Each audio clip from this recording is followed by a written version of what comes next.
ఐఐటీలో ఐఐటీలో BTech చేయాలనేది మీ డ్రీమా? అయితే ఇది ఇండియాలో ఒకే ఒక యూనివర్సిటీ వల్ల సాధ్యం. అదే జేకే లక్ష్మీపతి యూనివర్సిటీ. ఇప్పుడే సంప్రదించండి.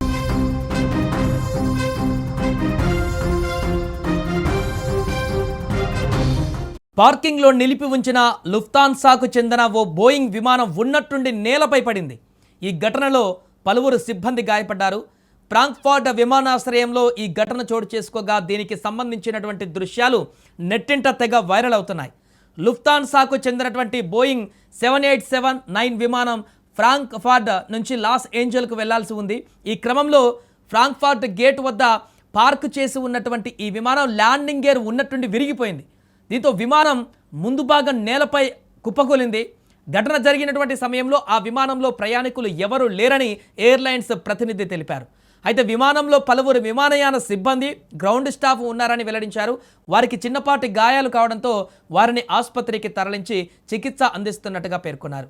ఈ ఘటనలో విమానం తీవ్రంగా దెబ్బతిందని అధికారులు పేర్కొన్నారు. అయితే ప్రమాదానికి గల కారణం ఇంకా తెలియరాలేదు. దీనిపై దర్యాప్తు ప్రారంభించినట్టుగా కూడా అధికారులు తెలిపారు. ఈ మధ్యకాలంలో మనం చూసాం, అనేక సందర్భాలలో అనేక ప్రాంతాలలో విమాన ప్రమాద తాలూకు ఘటనలు ఎక్కువగా వింటున్నటువంటి సందర్భాన్ని చూస్తున్నాం. తాజాగా మరలా అలాంటి ఒక విమాన ప్రమాదానికి సంబంధించినటువంటి దృశ్యాలను ఇప్పుడు మన స్క్రీన్ మీద చూస్తున్నాం. కానీ ఇది అదృష్టవశాత్తు ఇది ప్రయాణిస్తున్నటువంటి విమానం కాదు, లేకుంటే దాంట్లో ప్రయాణికులు కూడా ఎవరు కూడా వెళ్ళలేదు. ఖాళీగా అక్కడ పార్క్ చేస్తున్నటువంటి ప్రాంతంలో అది కుప్పకూలింది కాబట్టి ఎవరికి ఎలాంటి ఇబ్బంది లేదు. బట్ కొంతమంది సిబ్బంది అయితే దాంట్లో ఉన్నారు, వారికి గాయాలైనట్టుగా తెలుస్తుంది. వారికి కూడా ఎలాంటి ప్రాణాపాయం అయితే జరగకపోవడంతో అందరూ ఊపిరి పీల్చుకున్నారు. కానీ అసలు ఏం జరుగుతుంది?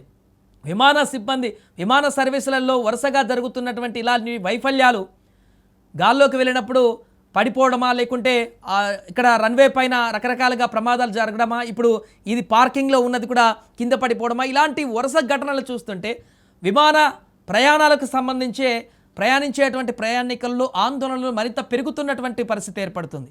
ఒకదాని తర్వాత ఒకటి ఎక్కడో ఒక దగ్గర ఇలాంటి విమాన ప్రయాణానికి సంబంధించినటువంటి ఈ యొక్క రవాణా వ్యవస్థలో ఏదో ఒక లోపం, ఏదో ఒక ప్రమాదం తాలూకు దృశ్యాలు మనం వారానికి ఒకటి చూస్తూనే ఉన్నటువంటి సందర్భం ఉంది. ఇప్పుడు తాజాగా అలాంటి ఘటనే. అక్కడ నిర్లక్ష్యం ఎవరిది? సాంకేతిక సమస్యలా, లేకుంటే సిబ్బంది నిర్లక్ష్యమా? అది పార్కింగ్లో ఉన్నా కూడా అలా ఎలా కుప్పకూలింది? ఏం జరిగింది? ఎక్కడ లోపాలు ఉన్నాయి? ఇవన్నీ కూడా ఎక్కడ నిర్లక్ష్యం జరుగుతుండగా ఈ యొక్క ప్రమాదాలు జరుగుతున్నాయనేటిది ఒకసారి ఇప్పుడు విశ్లేషించుకోవాల్సినటువంటి పరిస్థితి ఏర్పడింది. అందుకే ఈ విషయాన్ని చిన్న ప్రమాదమే అయినప్పటికీ, ఎవరికి ఎలాంటి ప్రాణ నష్టం జరగనప్పటికీ ఈ విషయాన్ని చాలా సీరియస్గా తీసుకుంది అక్కడ విమానయాన సంస్థ. వెంటనే అధికారులను పిలిపించి దర్యాప్తు చేయాలంటూ అక్కడ ఇన్వెస్టిగేషన్ కూడా ప్రారంభించింది. అది ఎలా కూలింది? అక్కడ సాంకేతిక సమస్యలు ఉన్నాయా, లేకుంటే సిబ్బంది నిర్లక్ష్యం కారణంగా జరిగిందా, ఏం జరిగింది, దాని మెయింటెనెన్స్ ఏంటి, అలా పడిపోవడానికి గల కారణాలు ఏంటి, అన్ని వివరాలు కూడా ఇప్పుడు ఆరా తీసేటువంటి అవకాశం ఉంది. ఏదేమైనా ప్రస్తుతం ఈ ప్రమాదం తాలూకు దృశ్యాలైతే సోషల్ మీడియాలో వైరల్ అవుతున్నాయి.